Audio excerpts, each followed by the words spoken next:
low velocity profiling for sprint training, how to, and best practices to make this not only one of the most simple tools in your toolbox, but one of the most applied and effective as well in creating higher level and more individualized training for your athletes. Let's get into it. So, what is load velocity profiling?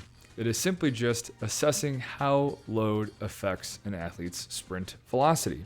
And basically, you're just taking data points of how fast they run at a variety of loads and seeing how each increase in load consequently decreases their velocity, because this is relative to not only how fast they are or their max velocity, but also their sprint strength, or again, for each increase in load, how much does velocity decrease. And this is not the screen of the 1080 software. This is just an example. I think it's a little bit more condensed, but each data point is each sprint. So each sprint got heavier and consequently slower. And the profile is simply just the equation at the top. Y equals mx plus b. I know we're going back to middle school algebra, but the negative 0.17, that is the slope of the line, and the 80, that is the max velocity, or when load is zero, how fast can they run?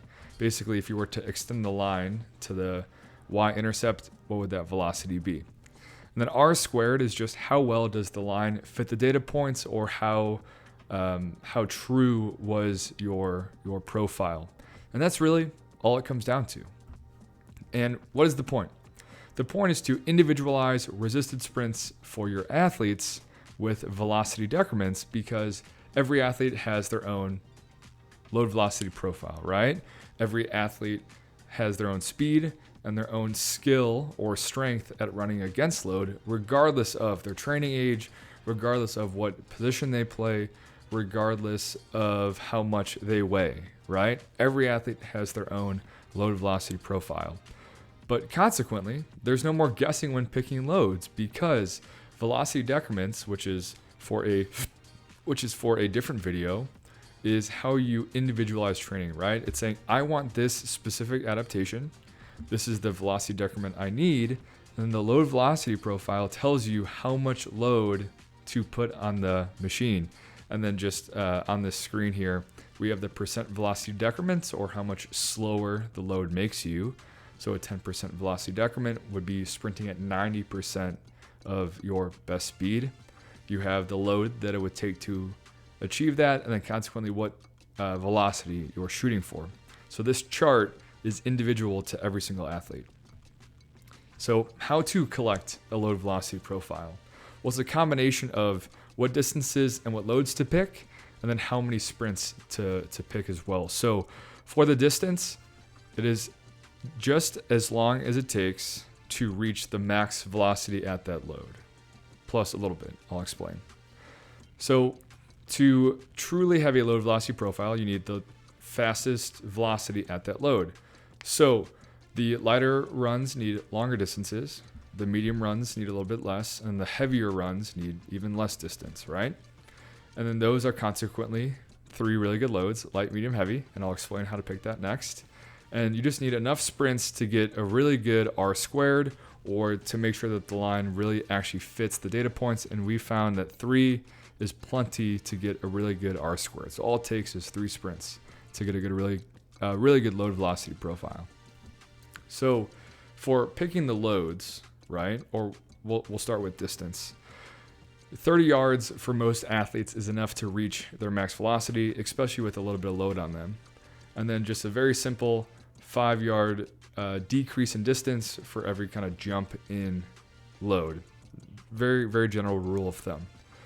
So for the actual loads themselves, 3 kilos is light enough to still be really fast, but enough to keep some tension on the line and the motor to get really, really good data, because this is a motor on a 1080 sprint, let's say. But we don't then go to the medium, we then jump to the heavy, and this will make sense. So if I know that the light is 3 kilos, I have to know what my heavy is, and I do this from my time being a performance coach, about what is the 50% velocity decrement, or what is the heaviest load I would actually train that athlete on based on their age group For high school and college females, 15 kilos. For high school males, it's in that 18 to 20 range. And college males, it's in that like low to mid 20 range, kind of like 24 kilos. So you have your 3, your light, you know what your heavy is, and then you just literally just split the difference to pick your medium load, right? So for high school and college females, 3, 9, 15. For high school males, 3, 10, 18. And for college males, 3, 13, 24, right? Even jumps in between each if you know what the lightest is and you know what the heaviest is. And these are just general ballparks, places to start, and you'll find which athletes need 5 more yards for this, or they need a few more kilos for that, but that'll just come with time. So when you do the actual load velocity profile, this is what at least the sprints will look like. And I'll talk about this point next, but the software tells you the highest velocity they achieved, kind of with this little dot on each run. And I call this peaking out, meaning that they did reach their max velocity, right? They reached the max velocity and they slowed down a little bit, right? What we would not want to see is that little dot is all the way at the end of the run, right? So if it's a 30-yard run and they reach their max velocity at yard 30, well, they might have been able to go a little bit faster if they had more yards, right? So you want to see a little bit of a drop off in speed to ensure that they hit the max velocity. But with each run, they get a little bit slower, and then 3 really good sprints. And then this on the 1080 software is what the load velocity profile looks like. Again, you have your 3 data points. The line is the regression or the slope. And then on the right is the individualized chart for each velocity decrement, what velocity that actually is, and then what load it takes to achieve that. And best practices and how to get really good, consistent, reliable load velocity profiles. Just like good sprint training, you should probably take about 2.5 minutes rest in between sprints, because we need to do everything we can to ensure that the athlete actually hits max velocity during that sprint. Next is to have the athlete familiar with the heavier loads. If it's your first time running on anything medium or heavy on the 1080 sprint, it's definitely heavier and a little bit harder than you first might think, right? Or as simple as it sounds, it is just a skill. Being able to sprint all out, carry some velocity with 24 kilograms is not something that you can just pick up and crush right away, right? So if you know, we'll go with a high school, college female example. If you're gonna go 3, 9, 15, we'll just do 3 sessions with 15 kilos just as part of the general training. And that way, when you get to actually test, you know that it's not a learning curve, right? Or it's lower than it should be just because they're so unfamiliar with it. So take the time, just a few sessions, to get familiar with the heavier loads, which I already talked on or spoke on, but the athlete should peak out, right? To have a valid load velocity profile, you need the truest max velocity at that load. And you know that for sure when they kind of peak out, or they have 2 or 3 kind of steps after the max velocity that the rep is recording. And then an R squared, so have a really good line that fits the data points. We're looking for anything over 0.985, which is super doable as long as the athlete is rested, they are familiar with the loads, they try all out the whole time, they don't pull up, right? 30 yards is long, 25 yards is long. As long as they go all the way through the finish, kind of all of those just general kind of best practices, you should get a really good R squared, but acceptable is above 0.95.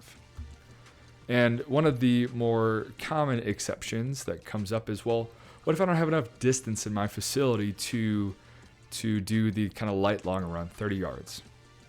Well, let's say that you only have 20 yards for this example. Pick the lightest load at that distance. So what is the lightest load in 20 yards that your athlete can peak out, right? And let's just say it's going to be somewhere near 10 kilos. Well, you know that your light or your pseudo light run, your first run, is going to be 10 kilos. You know, your heaviest is going to be 24, and you split the difference and you go to 16, right? So instead of going light, medium, heavy, you go medium light, medium heavy, and then heavy, right? Because these data points, in theory, because it is a linear relationship, should all fit on the line. So the actual loads don't really matter, just as long as they're spread far enough apart and that the athlete, again, is rested, runs all the way through the finish, and kind of things like that. But you can double check your work by making sure with this kind of modified load velocity profile that you have a really good R squared. And next is just to do it. Collect your own load velocity profile. Get it on your coworkers. Volunteer your interns, right? Start with your high school athletes, whatever it is. You will just learn and get better. Not only do athletes become familiar with running against these loads, you get familiar at watching the athlete do the runs, picking the loads for the athlete, reading the graph to make sure they peaked out. So it's a skill just like anything else, and you just got to start. So any questions, reach out at 1080motion.com. We're on all of the socials, Instagram, LinkedIn, Twitter at 1080motion, and go make speed happen.